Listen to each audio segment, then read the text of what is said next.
Being a jungler is not easy. You have a huge responsibility, and many times it's the jungler's performance that determines if a match will be successful or not. Luckily for you, we will talk today about everything you need to know to become the perfect jungler.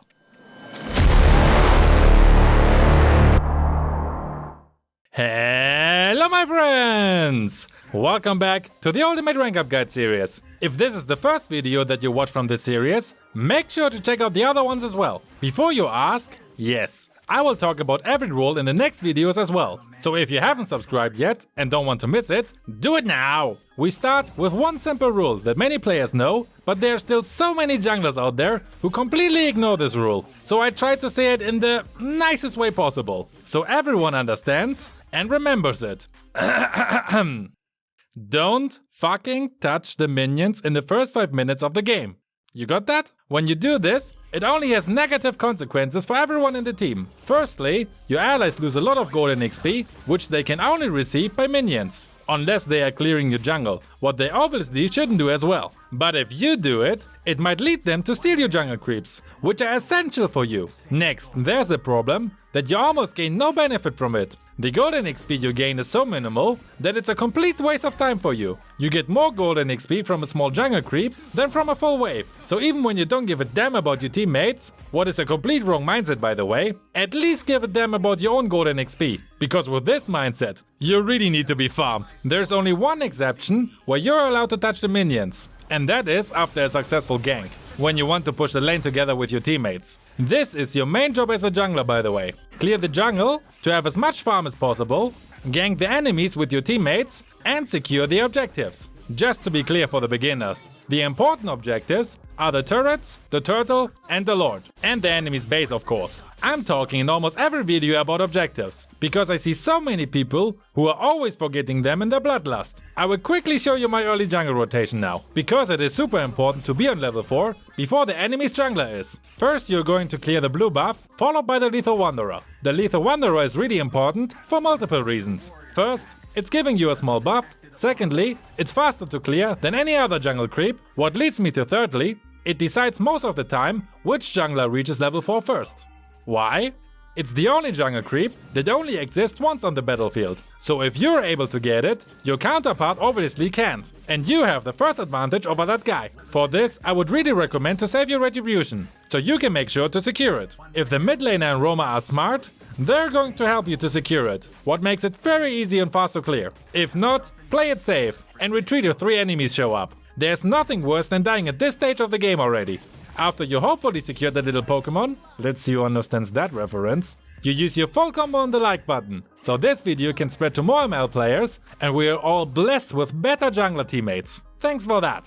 Now seriously, you move on to the teddy bear and the red buff. If you have any AoE damage skill, you can take them both down at the same time, what saves you some additional time. Time is a very important keyword here. As jungler, you have no time to waste, so use anything that you can that saves you any time. Now you're on level 4 and can start to move to the lane that is the most promising for a gank. This is also the reason why it's so important that you become level 4 ASAP. It gives you the opportunity to start the first gank. And if you're successful, you have the lead over the enemy and can start to build up your farm lead, which is obviously super important to win ganks and take the objective afterwards. A lane with a weak early game enemy is more promising than a lane with a strong early game hero, or one that has great survivor skills for example. Since the weak early game heroes are most likely strong in the late game, you can also make sure to keep that hero on the low golden XP level and not let them become your worst nightmare once the late game starts. In an ideal world, your mid lane and roamer rotate together with you, so you 3 go to a side lane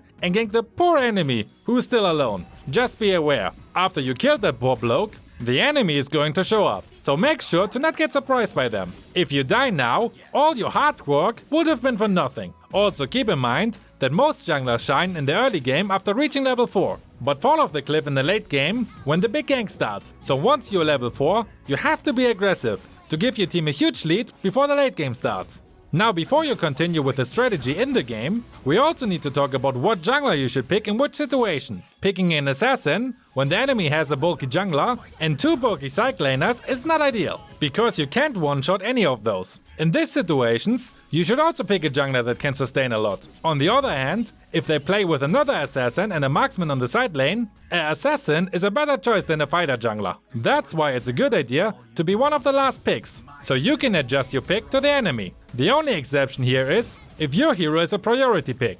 Now let's get back into the game. Usually after the first gank is over, the turtle is about to spawn. So you should be there once it spawns and try to secure it. Always have your retribution ready for the turtle, because it's a huge waste of time when you beat it down to 1000 HP and the enemy's jungler easily collects it while just passing by. One keyword that you always should have in mind is taking objectives. Clear the jungle, especially the buffs, rotate and gank the enemies to make sure that you and your team can take the objectives. This also has the benefit that your ally has more farm than the counterpart, so they can dominate their lane. I'm saying it again, so it really sinks in. Your keyword is taking objectives. Now, some of you may say that kills are also important, but honestly, they're not. They're just a byproduct of your job, because it doesn't really matter if you win a match with 5 or 20 kills. The only thing that matters is that you win the game. And the only way to do that is taking down the enemy's turret and that stupid looking base from the enemy. The kills are only helping you to take your objectives, because an alive enemy will defend it, unless they are really stupid. And it gives your team a gold and XP advantage. But again, this is not winning you a single game. It only makes it easier for you to gank. So after a successful gank, you always have to take an objective. Otherwise, it was almost for nothing. This you basically continue the whole game through. Now it's maybe also a good time to tell you what you definitely shouldn't do. Recklessly diving into your enemies without any backup from your teammates, for example, is a bad idea. As assassin, you most likely can take down any squishy hero in a 1v1. In a 1v3 though, you can kill maybe 1 or 2 enemies if you're lucky. But afterwards, you're getting beaten down by the other remaining enemies. In the worst case, you can't even take down one with you, and basically just suicide it. So don't do that. You need to be alive for the ganks together with your allies, or when the turtle is up. The opposite of this is to just farm non-stop and not taking part in any ganks. Whenever I see an assassin running around with a KDA of 000 after like 5 minutes, I'm always wondering, what is this guy doing all the time? Are you too scared to engage or what? If you don't feel confident about diving into the enemy with a squishy hero, then you shouldn't pick that role. The keyword here is controlled risk. An example, you play a saber and hide in a bush in the mid lane. The enemy's mage is clearing the wave and has about 70 HP. On the top lane you see 2 enemy heroes and on the bot lane 1, so only 1 enemy hero is missing on the map. For me, this will be a free kill opportunity, because unless you're completely underfarmed, you can one-shot any squishy mage. Afterwards, you can start to take an objective. Maybe you can push mid, take the turtle, or rotate to the side lane. And since the enemy's mage is dead, your team has a numbers advantage now. Yes, it's always a risk diving into the enemy, but as I said, it's a controlled risk. If you see no enemies on the minimap, it's maybe not the best time to engage, because 2 other enemies could be around the corner. A little patience is required sometimes as well. The next thing you shouldn't do is not targeting the right enemies. Almost all heroes you can play in the jungle has burst damage, what means they hit the enemy one time with a huge amount of damage. This type of damage is enough to instantly kill any squishy marksman, mage or assassin. So what you definitely shouldn't do is blast all of your skills into the face of the tank. Tanks can take your full combo and will stay alive, while the enemies with burst damage can one-shot you now. So don't just attack anything that crosses your way. Be smart and target the enemies you can actually kill. Last, if you play an assassin, never forget that you're a goddamn assassin. You're supposed to hide in a bush and surprise the enemy with your ambushes. That also means that camping is a viable option for you. Just don't do it too long, like waiting for 1 minute straight without anything happens. But when you think that there is a chance that an enemy could pass by, stay in the bush and wait what happens. An example, your allies just ganked the top lane. What do you think will happen next? Correctly, either your enemies gank your poor ally on the bot lane, or they come top to defend the lane. The perfect ambush opportunity. Knowing the next step of your enemy will give you a really big advantage, because like this, you can successfully set ambushes. Another easy example is camping next to the blue buff. It's almost guaranteed that your counterpart will show up there, so that's another good chance for an ambush. Next, let's talk about ganks. When you attack, you should go in fast, deal as much damage as quickly as you can, and then get the fuck out of there. Staying in the gank is the worst thing that an assassin can do, because you're too squishy. There's also one big problem you have in the late game, when the 5v5 ganks start. Since you're so squishy, it's very easy for the enemy to take you down. So you should never be the first or second who jumps into a gank. But you also shouldn't be too late, once your tank sent up your enemies. You need a really good timing to be useful. If the enemy has a marksman or another really strong late game hero, that hero should be your focus in any gank from now on, even if it means that you die. Let's say you have a really long game and the enemy has a Layla with a full build, then she must be the one that you try to catch and kill. One good setup from the enemy's tank and your whole team might be dead, because in the late game, marksmen like her deal a crazy amount of damage. You as an assassin though have the tools to take her down. So even if you die after you killed her, it's a trade that is absolutely worth it.